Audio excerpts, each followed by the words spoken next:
Mutter Courage eftir Bertolt Brecht kröftug ádeila á stöðu konunnar í stríði. Konunnar sem fær engu ráðið framgang stríðsins en fórnarlamb þess enga síður og missir allt sitt. Það voru útskriftarnemendur við Listaháskóla Íslands sem fengu það verðuga verkefni að glíma við verkið í leikstjórn Mörtu Nordal á Akureyri. Við litum inn á æfingu á sviðinu í samkomuhúsinu á frumsýningadaginn sjálfan og heyrðum hljóðið í mannskapnum. Þetta verk allt sem að þú hugsar á hverjum degi eða sérð í símanum eða þannig. Og það sem sagt stríð, hörmungar, ást, að lifa af. Þetta eru svipmyndur úr 30 ára stríðinu sem að byrjar eitthvað í kringum 1600 snemma og stendur yfir í 30 ár og sagan fylgir Mutter Courage sem aðalhlutverkið og börnunum hennar í gegnum þetta stríð og hún rekur söluvagn sem að selur ýmislegt dót bara fyrir fólkið í stríðinu og hefði mikill harmleikur, þetta er mjög harmaþrungið stríð í sögunni og þetta er svona, þungur og mikill og stór heimur. Þó þetta sé að gerast ekki á okkar tímum, þá er þetta samt verk sem á vel við okkar samtíma. Já, ég myndi segja það, af því að það eiga allir sitt stríð inn í sér eða hver sem þannig að já, mér finnst það alveg eiga vel við í dag og alltaf. Ég tónskáldið og líka svona performer í þessari sýningu. Já. Af því ég búinn að semja alla tónlistina fyrir þetta verk, fyrir utan eitt lag eftir Paul Dessau, sem upprunalega tónskáldið í þessu verki. Og síðan ég bara upp á sviði allan tíman og að spila með svolítið skemmtilega það bara leikararnir og ég sem að spila tónlistina. Marta Nordal sendi á mig texta eftir Brecht, svona hlutverk tónskáldsins. Það væri eiginlega að koma með aðra sýn eða svona persónulega sýn á leikrit eða svona atburði í leikritinu. Og hvernig gekk þér það að koma með þessa aðra sýn?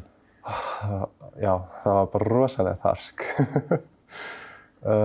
Bara rosalegt hark en mikil uppskera.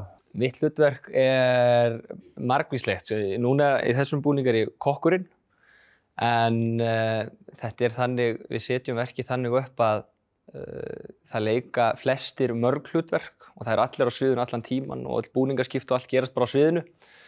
En þannig ég held að ég sé með 4 eða 5 hlutverk.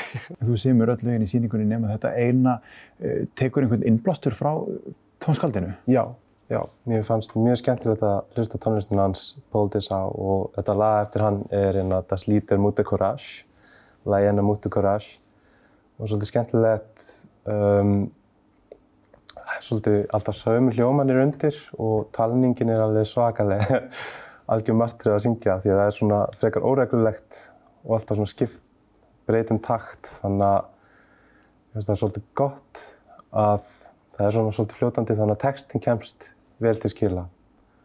Mér finnst gott að fá það einhvern veginn, reyna að nýta það líka í minni tónlist, að svona textin í fyrirrúmi.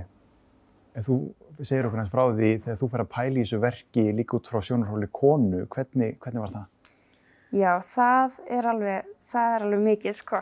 Það, í fyrsta lagi, ef ég tengi bara við minn karakter, þá ég dóttir Mutter Courage, sem svona þessi sterka kvenpersóna að lifa af í stríðinu og að framfleyta börnunum sínum.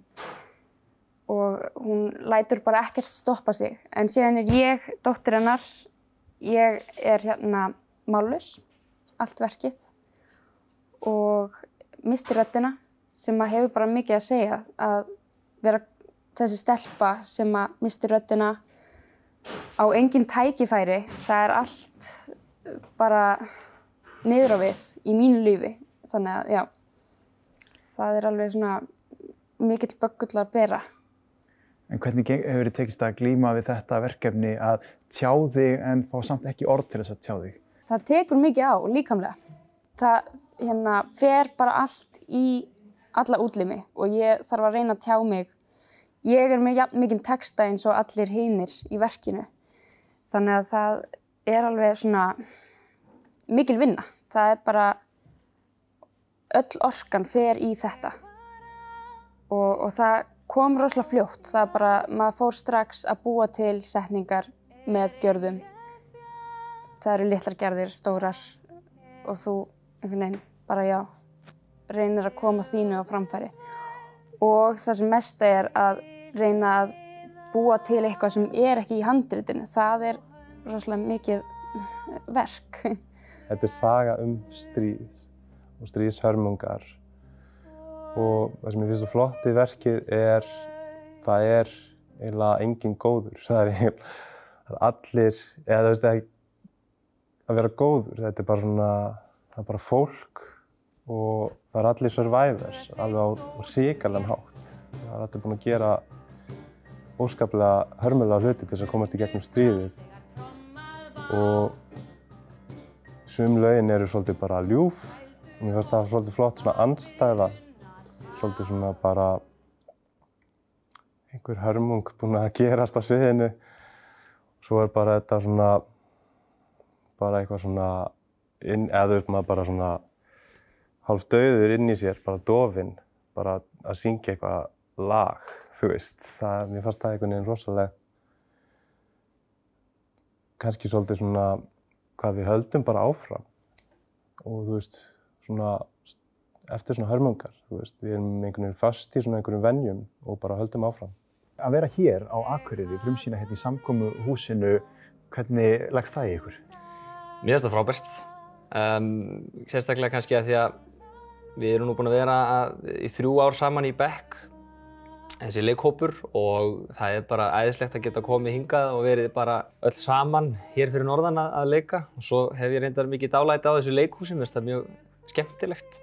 Svo líka bara gaman að geta farið út á land og deilt með öllum, frekar heldur fáum. En fyrir ykkur líka að vera hérna saman sem hópur, er þetta ekki skemmtilegt? Þetta er bara geggjað. Einn bekkjarsystir okkar hafði orð á því að þetta væri svo bara sumarbúðir, loka sumarbúðir fyrir okkur, sem er æði, sko. Við búum öll bara saman í 2 íbúðum. Það er svona ákveðin friends-stemning. Það er bara labbað inn og svo labbað út og svo bara kemur einhver og segir sögu og svo fer hann bara aftur og það er mikill hlátur og mikill gleði, sko. En svo sér maður hérna á sviðinu líka, tónskáldið á sviðinu, búningarnir á sviðinu, einhvern veginn svona töfrar leikhúsins eru svolítið afhjúpaðir hérna. Já, algjörlega. Bara við fáum að sjá allt, við sýnum allt, við erum alveg nakin á sviðinu, hérna, leikararnir og hérna sviðið og hérna, já, við erum með tölvu og síðan gamalt píanó við hliðina og hérna, það sést hérna í brunaslöngu og allt. Það er bara, við erum til staðar, við erum í leikhúsi, en við erum samt með alveg skífulega hræðilegan heim á sviðinu. Og já, það er bara það sem áhorfendur fá að sjá og þess vegna kannski fer maður svo auðvitað að bera sig saman við sitt líf og það sem er að gerast hér á sviðinu. Af því þetta er leikhús en þetta er samt annar heimur. Það sem áhorfandinn sér og líka í salnum þeir sem eru kannski ungir og upprennandi leikarar hérna á svæðinu, þeir fá þá meiri upplifun í rauninni. Við erum að sjá sýninguna, við erum líka að sjá hana baksviðs á sama tíma. Já, akkurat. Bara algjörlega. Þú ert að horfa á töfrana en þú ert líka að horfa á það sem er að kveikja á töfrunum.